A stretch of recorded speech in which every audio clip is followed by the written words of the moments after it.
You're watching the Power Hour. I'm your host, Larry Jones. Joining us today is Elizabeth Meredith, whose powerful story of resilience became a lifetime movie, Stolen by Their Father.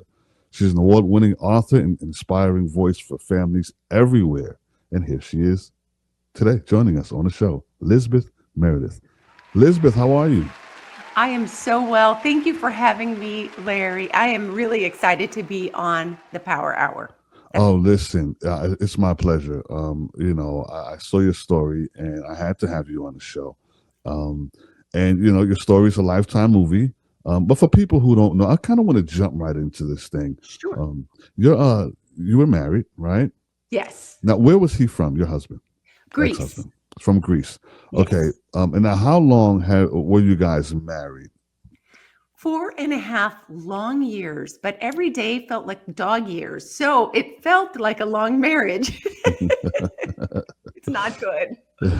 And he ultimately took the kids to Greece with him without your knowledge or consent, right? Correct. Uh, We had been divorced at that point. I left in 1990. He waited 4 long years before he took the children and left the country. Wow. Now, can you take us back to that moment when you realized your daughters had been, basically kidnapped? What was going through your mind? Absolutely. Absolutely. That had been held over my head even when I was married. And I was a little bit young, certainly young maturity wise when I was married. But he would say, if you ever leave me, you'll never see these kids again. Wow. And so we had been apart, like I said, for 4 years, and it had been kind of relentless stalking. And yet the kids and I still had a really wonderful life together. And then he started to have what I would consider sort of a flare up again of behaviors. And so when I went to pick up the children from the visitation that the courts had just recently re-allowed, I couldn't get a hold of them. They were supposed to be dropped off at the daycare. And then after that, I couldn't get a hold of him by phone. And then when I called the police, they naturally assumed that I was kind of a hysterical mother. After all, these kids were just visiting their dad. And when an officer finally made contact, he realized that, oh, he had moved out of his apartment. So Wow. the world dropped out, I mean, from underneath me. My children were at the most adorable ages. They were 4 and 6, and they were defenseless children. And it wasn't that they saw their father regularly. So there had been a lot of scary things that happened to them on visits before he took them and took off.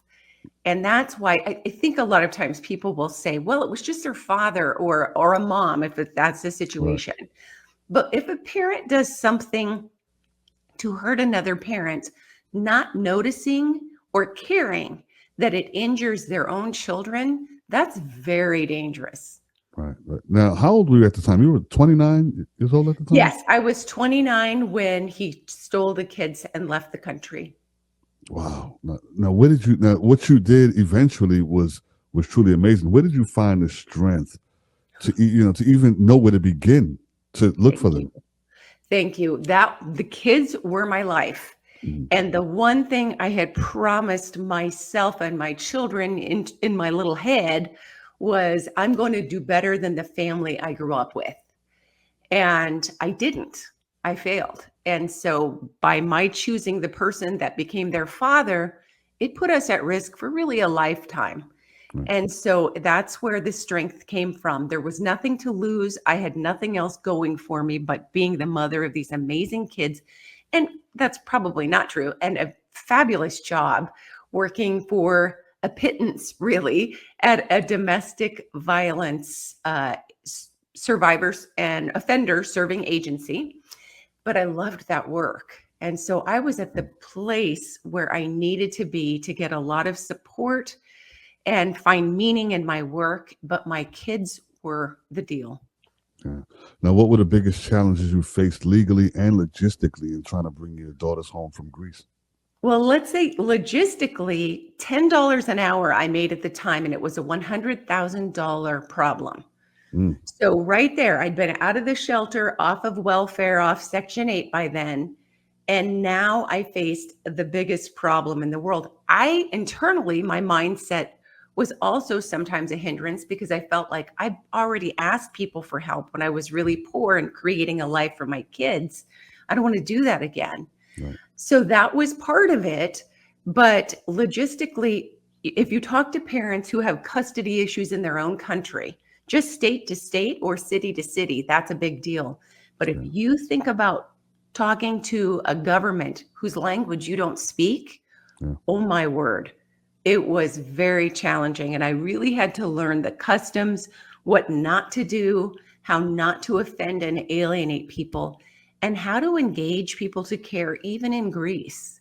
Yeah. And I still have beautiful friends there today who were so helpful. So I was very fortunate living in Alaska at the time Wow. and dealing with people who really cared. Pre-internet, pre-GoFundMe, people had to speak to each other.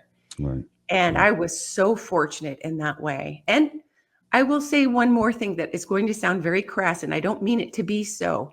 But at that point, Nicole Brown Simpson, the slain wife of Mhm. athlete O.J. Simpson, Right. that case had come to the forefront. People started having conversations about family violence Mm. and understood that what happened to my children was an extension of family violence. I dared to tamper with the control of an Yeah. individual.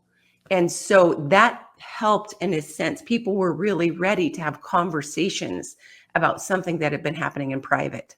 Right. Right. Now, take me to the time, the point where you make it to Greece. Right. You go through Right. all of this stuff, the red tape and everything. No one would hear you out. Right. Right. No one. And you see your children. Do they speak English at No, this time? they don't speak English the first time that I reunite with them. Of course, there were two trips. The first trip, I failed to bring my children home, but I made incredible connections. So it wasn't wasted, although I wouldn't have been told that at the time. I would have told you that was a wasted trip. I also got stung by a bee and nearly lost my life because I Oh was no. allergic. So anyway, it's kind of funny. In hindsight, it's kind of funny. Went back the second trip, and when I finally reunited with my children, they did not speak my language. And I, of course, as a mom, am expected like, oh, it will be so great one day. They'll run to me and hug me, and they'll be so happy to see me. And that was not the case. Wow. Wow. Were they pretty much reluctant when they saw you? Did they like, kind of standoffish? What was it like when they saw you? Fearful. One child was just terrified. And then Mm. the other one looked scared, but then happy, but then scared again. She had been told that I had died. It's Mm. always scary to see a ghost, you know? Wow. Yeah. And so it was not that easy, beautiful thing. What surprised me also was the teachers were in my corner. Greece is not a country that necessarily welcomes every non-Greek citizen to their Right. court system. But the teachers had told me in their best English, these children are not being treated well. You need to take them and go. Wow. And so I was unable to do so in the moment, but that was our first reunion. Yeah. So you basically had to kidnap them back, so to speak, right? Ultimately, we fought it out in the courts. It looked like it was going in my favor. I'm a rule follower even to this day. If the speed limit is 35, I probably go 33, much to people's chagrin. And so we fought it out in the courts, eventually lost. Mm. And then I took the children and did sneak through Turkey to come back to the United States and fight it out through federal courts eventually. Right. Now, were there any moments when you felt like giving up? What kept you going during those Yes, points? certainly there were times that I felt like giving up. We're running out of money, running out of support. I mean, sometimes I had people who loved us very much say, but you can have other children. Maybe this is just a sign. You should leave them alone. They'll look for you when they're adults. So there were those moments, but I knew I had a vision in my head that this was critical to their well-being and that I needed to do better for my children than had been done for me when I was a kidnapped child. And that was very, very important. And I was lucky in that I knew better to get into a relationship and have more kids while all of this was going on. I wanted them to be my focus. Yeah. And so that really did help. And I had wonderful support with many people. And sometimes people didn't because they didn't know how to support me. Right, right. Now, I was going to say that you made some good friends out there. Navigating the international law must have been incredibly complex. How did you educate yourself? It was terrifying. It was terrifying. It was so scary. I asked people what would be the worst when people offered me advice. I listened, and I also asked people what would be the best thing I could do, what would be the worst thing, how should I dress day to day, how to behave. One of the consulate people told me from the American consulate, by all means, don't run around with a picket sign telling us about your kids because Yeah, that really alienates people. Don't do it. And so, when people had advice, I did listen. And I love culture, and I definitely wanted to stack the odds in my favor. yeah. Now, what ultimately happened to your ex-husband? I'm, Nothing. I was going to say, Absolutely nothing. yeah, because he won the case there, and you just so yeah, nothing Right. happened to him. This Right. is this is wild. This is a wild story. Yes, You I know, was arrested. I was arrested when I was in Greece one time, but he, who in theory was arrested later, was out within minutes. So really nothing happened to him. And that, yep, yeah. that's the breaks. And how are your women today? They're no longer girls; they're women. How are they today? That's right. They are wonderful humans. They are so good. And I wrote my book because I didn't want people to kind of think there was a happily ever after, and that sounds terrible. There were so many beautiful points, but one does not just get over that. Right. So one struggles huge. Well, I would say both have struggled with mental health and the Mm, post-traumatic stress disorder.